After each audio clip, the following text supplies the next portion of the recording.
Hello everyone, welcome back once again. और आज हम चैप्टर 2 का हमारा जो वीडियो है क्वेश्चन वाला सेशन वो कंटिन्यू करेंगे। एक दो दिन से वीडियो नहीं आ रही थी क्योंकि कुछ थोड़ा काम में मैं बिजी हो गया था। अब कंटिन्यू करते हैं और फिर फटाफट हम लोग देखते हैं। चलिए, पहला है question, according to which of the following laws यानी कि कॉम्यूटेटिव एसोसिएटिव आपको दे रखा है, कॉम्यूटेटिव एसोसिएटिव क्लोजर प्रॉपर्टी, इनसे लॉ के बारे में क्वेश्चन पूछता है। अब कहता है कि ये आपके पास क्वेश्चन दिया हुआ है, आप इस पैटर्न से समझ के बताओ कि ये पैटर्न कैसा है। कॉम्यूटेटिव लॉ ऑफ एडिशन है, कॉम्यूटेटिव लॉ ऑफ मल्टीप्लिकेशन है, एसोसिएटिव लॉ ऑफ मल्टीप्लिकेशन है, या closure property of closure law of multiplication है। तो आप जरा सा एक चीज़ वापस से मैं आपको याद दिला दूं कि क्लोजर लॉज में क्या होता था कि दो नंबर होते थे, 2 × 4 कर दिया, आंसर आ गया 6, तो क्लोजर लॉ हो गया। एसोसिएटिव में एटलीस्ट 3 नंबर हमें चाहिए ही चाहिए, कॉम्यूटेटिव हमें 2 नंबर चाहिए, यहाँ भी कॉम्यूटेटिव में हमें 2 नंबर चाहिए। अब आप जरा ऑप्शन में देखिए 1 2 3 नंबर्स यानी एसोसिएटिव लॉ ऑफ मल्टीप्लिकेशन है। अगर क्वेश्चन में एसोसिएटिव लॉ ऑफ एडिशन भी दे दे तब भी आपको अलर्ट रहना है कि हमारे जो नंबर्स के बीच में जो ऑपरेशन सप्लाई हुआ है, ये जो ऑपरेशन लग रहा है, ये ऑपरेशन कौन सा है, मल्टीप्लाई का है या डिवाइड का है, तो मतलब मल्टीप्लाई का है या एडिशन का है। तो आप वहाँ से क्लेरिफाई कर सकते हैं। चलते हैं अगले क्वेश्चन पर। According to which of the following laws 99 time यानी 99 × 101, फिर कहता है 101 × 99 इज ट्रू, इनमें से कौन सा ट्रू है। तो देखिए यहाँ पे मैंने आपको बोला जस्ट आई सेड कि यहाँ पे कितने नंबर्स हैं, 2 नंबर्स। तो 2 नंबर्स वाले जो होते हैं वो कॉम्यूटेटिव होते हैं। क्लोजर लॉ ऑफ मल्टीप्लिकेशन नहीं, क्लोजर लॉ ऑफ मल्टीप्लिकेशन में 3 × 9 होगा, 27 रिजल्ट आएगा उसका, बस। इसमें कोई नंबर एक्सचेंज नहीं होता, बट द नंबर चेंज है यहाँ पे, ये जो है चेंज होकर के ये आपका किसी और फील्ड जगह चला गया है, ये यहाँ चला आया और ये वाला नंबर यहाँ चला आया। देखो सी, दिस नंबर है, दिस नंबर इज है। तो 2 नंबर तो है, 2 नंबर्स, इसका मतलब है ये कॉम्यूटेटिव है। तो कॉम्यूटेटिव ऑप्शन में है क्या? हाँ, कॉम्यूटेटिव तो है। अब जरा ऑप्शन को जरा ध्यान से आप चेक करो कि क्या ये कॉम्यूटेटिव लॉ ऑफ मल्टीप्लिकेशन है। क्यों? क्योंकि यहाँ पे मल्टीप्लाई की साइन है, तो yes commutative law of multiplication है। अब चलो, एक क्वेश्चन है कि a man monthly salary is 25,000। एक मैन है, उसकी मंथली सैलरी 25,000 है, ठीक है भाई। ही स्पेंट का मतलब क्या होता है, यहाँ पे खर्च कर देता है, ठीक है। तो कोई व्यक्ति खर्च कर रहा है तो स्पेंड करता है, तो 2,500 स्पेंड करता है ऑन क्लोथ्स, कपड़े खरीदने में खर्च करता है हर महीने, ठीक है। 4,000 ऑन फूड, 4,000 रुपये जो है खर्च करता है फूड पर, ठीक, 4,000 एंड 3,000 ऑन हाउस रेंट, तो 0 0 0 एंड 3, तो एंड 3,500 ऑन एजुकेशन मीन्स पढ़ाई लिखाई पे अपने बच्चों के, और बाकी बात हो सकता है वो खुद भी पढ़ाई कर रहा हो किसी चीज़ की, तो उसमें भी वो खर्च कर देता है। तो हिज मंथली सेविंग, वो कितना बचाता है। तो आपके मन में क्वेश्चन आएगा कि बचा कितना रहा है, तो हम क्या करेंगे, हम टोटल करेंगे और माइनस कर देंगे। तो टोटल किसका करेंगे, तो मैंने यहाँ लिख रखा है, स्पेंट उसने कर दिया, फूड पे कर दिया, रेंट कर दिया, एजुकेशन पे खर्च कर दिया। अब ऐड कर लेते हैं, तो 0 0 5 और 5 10 1, ठीक है, 2 1 3 और 3 4 7 7 और 3 10 10 और 3 13, यानी वो 13,000 रुपये खर्च कर चुका है, ठीक है। अब जब 13,000 वो खर्च चुका तो टोटल उसके पास कितने थे, टोटल थे 25,000, मतलब अच्छा कमा रहा है। और फिर टोटल स्पेंड कर दिया उसने 0 0 0 3 1, ठीक है। तो उसकी सेविंग कितनी हो गई, तो 0 0 0 5 में से 3 गया 2 2 में से 1 गया 1, यानी 12,000। ऑप्शन में 12,000, ऑप्शन नंबर सी। अब आप कुछ बच्चे सोचेंगे सर ये तो कंपटीशन के क्वेश्चंस बता रहे हो, तो आप इसमें से बना करके ये सारे स्टेप्स और ये सारी चीज़ें क्यों दिखा रहे हो। तो बेटा आप लॉजिक समझो इसके पीछे। अगर आपको मैं ये पूरी कंसेप्ट ना बताऊँ ना, तो आप फिर सोचोगे कि ये कैसे हो गया, ये कहाँ से आ गया, वो कहाँ से आ गया। तो जब हमारे आपके मन में मैपिंग हो जाएगी ना, क्वेश्चन को कैसे टैकल करना है, तो आप खुद पे खुद बाद में क्वेश्चन कर सकते हो। आपको एग्जामिनेशन टाइम में ये सब लिखने की आवश्यकता नहीं पड़ेगी, आप बस लिखेंगे एक साथ और उनको ऐड करेंगे नंबर्स को, और फिर सब्ट्रैक्ट करके आंसर देखेंगे और टिक मारेंगे और आगे बढ़ते चले जाएंगे। लेकिन मैं इस पर्पज से बता रहा हूँ ताकि इसमें ना आपके एकेडमिक्स से भी रिलेटेड जो चीज़ें हैं वो मिस ना हो। पता चला कि आपने एकेडमिक्स की चीज़ें सारी छोड़ दी, एग्जाम में क्वेश्चन आ रहा है और आप वहाँ पे आंसर लिख के आ रहे हैं, तो एग्जामिनेशन में भी वैसे ही आधे नंबर 0.5 नंबर आपको दे दिए जा रहे हैं, जबकि स्टेटमेंट के लिए भी नंबर आपको मिलते हैं। चलो एक क्वेश्चन है, इफ़ 10 मल्टीप्लाई 4 डिविजिबल बाय 3। अच्छा ये मल्टीप्लाई नहीं है, ये ब्लैंक स्पेस है। 10 यानी 104 एक नंबर है, 10 ब्लैंक 4 डिविजिबल बाय 3 से डिविजिबल है, तो दो नंबर है एट इस जगह पर, वो क्या आएगा, कौन सा नंबर आएगा। तो फिर आपके मन में सवाल कि यहाँ पे कौन सा नंबर आएगा। तो 3 की डिविजिबिलिटी रूल याद करो, मैंने बोला था 3 की डिविजिबिलिटी रूल होती है सम ऑफ ऑल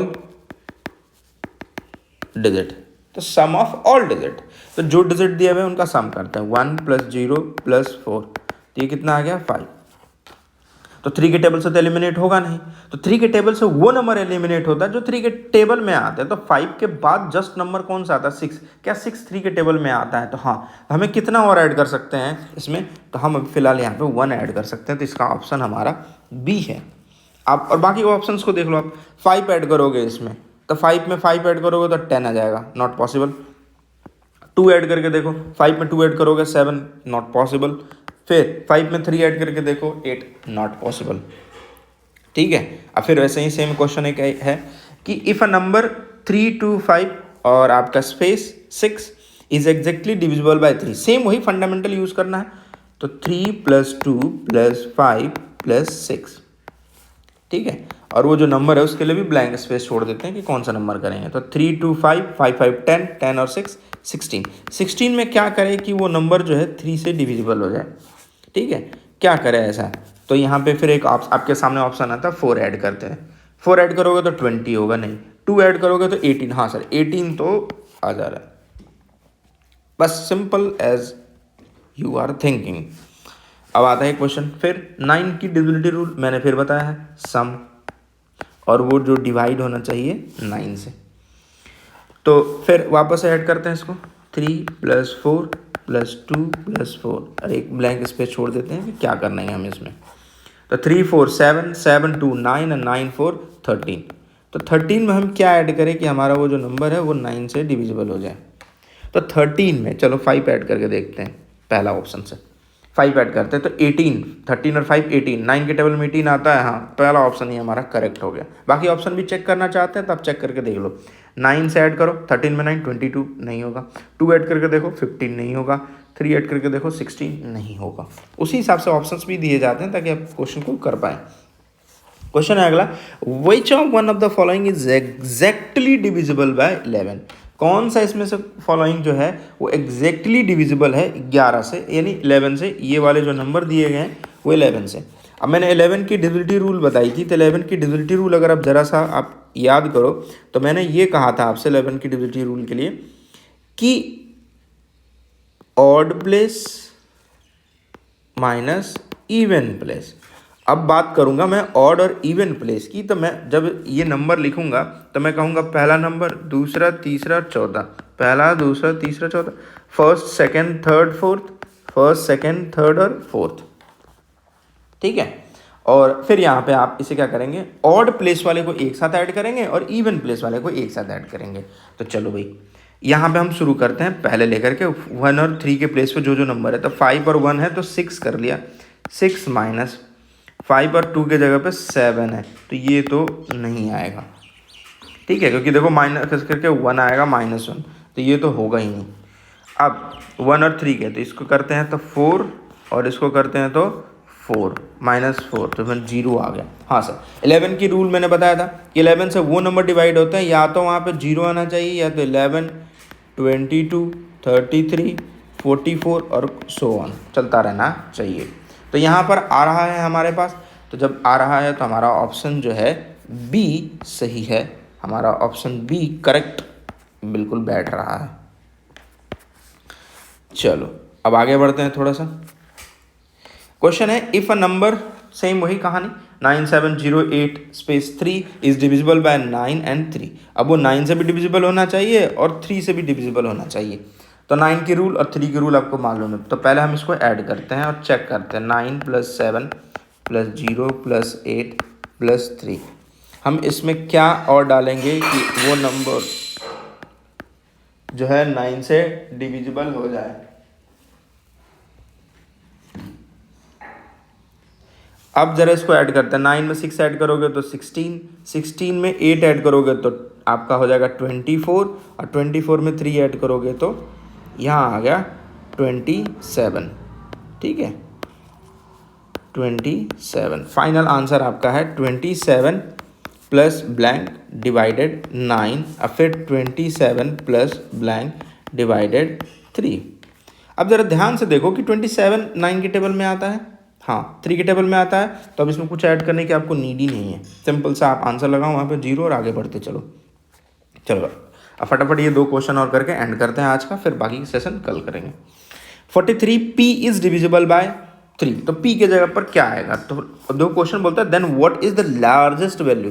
तो बच्चे हम क्या करते हैं, आप लोग फटाफट कर दिए, ठीक है, यहाँ पे p लगा दिए, यहाँ पे 3 कर दिए कि 3 से वो नंबर जो है डिविजिबल होना चाहिए। तो 4 3 7, 7 में क्या ऐड करेंगे कि वो जो है 3 से डिविजिबल हो, बट क्वेश्चन में बोलता है लार्जेस्ट। अब ये लार्जेस्ट का क्या मतलब हुआ? लार्जेस्ट का मतलब ये हुआ कि सबसे बड़ा नंबर इनमें कौन सा है। तो देखो पहले 7 से 8 से शुरू करते हैं। 7 में 8 ऐड करोगे तो आता है 15। जो 15 है वो 3 से डिविजिबल होता है, ठीक है। 7 और 2 ऐड करोगे 9, तो वो भी डिविजिबल होता है। 7 प्लस 2 करते हो 9, वो भी डिविजिबल है। फिर 7 प्लस 5 करते हो तो वो आता है 12, ये भी डिविजिबल है। फिर 7 प्लस 0 करोगे तो ये तो डिविजिबल नहीं है, तो ये ऑप्शन आपका यहाँ पे, तो ये तो इनकरेक्ट ऑप्शन है, ठीक है। अब बाकी के ऑप्शंस आते हैं, तो यहाँ पे आपने 8 ऐड किया आपने, ठीक, यहाँ 2 ऐड किया, 5 ऐड किया, सभी ऑप्शंस करेक्ट हैं। लेकिन क्वेश्चन में बोला लार्जेस्ट वैल्यू, सबसे बड़ा वैल्यू पूछा है आपसे, तो सबसे बड़ा वैल्यू कौन दे रहा है? यहाँ पर हमारा 8 है, तो वो है हमारा लार्जेस्ट। क्वेश्चन है what must be added to 5 8 1 1 7 3 to make exactly divisible by 11। क्या हम ऐड करेंगे 5 8 1 7 1 1 7 3 में कि वो नंबर एग्जैक्टली 11 से डिविजिबल हो जाए? वही कहानी वापस से मैं रिपीट करूंगा, ध्यान रखना इस बात को, जब मैं बोलूं तो उसको ध्यान से सुनना। क्या बोल रहा हूं मैं? 1 2 3 4 5 6 1 3 5, तो 5 प्लस 1 प्लस 7 माइनस, ठीक है, 7 5 12, 12 में 1 ऐड करोगे तो आपका 13, ठीक। 2 वाले प्लेस पे 8 1 8 प्लस 1, फिर यहाँ पे आ गया प्लस 3, तो 8 1 9 और 9 और 3 12। तो बोलता है इसमें हम क्या प्लस करें कि हमारा आंसर जो है वो 11 से डिविजिबल हो जाए। तो देखो 13 में से 12 माइनस करते हैं तो आंसर आता है 1, तो ये 1 ही तो एक्स्ट्रा हो रहा है ना, हाँ। तो या तो हम 1 निकाल लें इसमें से, या 1 और ऐड कर दें। 1 हम कहाँ ऐड कर सकते हैं? इवन प्लस ऑड प्लेस पर कर सकते हैं क्या? नहीं। ऑड प्लेस पर, this is the odd place, कर सकते हैं? नहीं कर सकते। इवन प्लेस पे हाँ सर कर सकते हैं, क्योंकि जैसे ही 12 में हम 1 ऐड करते हैं तो ये हो जाता है 13, और 13 में से 13 जाता है, आंसर आता है 0। तो आपको 1 ऐड करना है, व्हाट मस्ट बी एडेड, और अगर सब्ट्रैक्टेड का पूछता व्हाट मस्ट बी सब्ट्रैक्टेड, तब भी इसी तरीके से आप ट्रिक यूज़ कर सकते थे कि अच्छा यहाँ से ऑप्शन ये निकल रहा है। तो 3 में 1 ऐड कर दिए, 8 में या किसी में भी एक जगह 1 डिजिट बढ़ा दिए, तो आंसर इसका 1। तो आज के लिए इतना ही, मिलते हैं अगले वीडियो में। तब तक आप अपना, अपने पड़ोसियों का, रिश्तेदारों का ख्याल रखें। लाइक शेयर सब्सक्राइब करने में बहुत कंजूसी करते हैं आप लोग, तो थोड़ा कंजूसी ना करें और ज़्यादा से ज़्यादा लाइक शेयर सब्सक्राइब करें।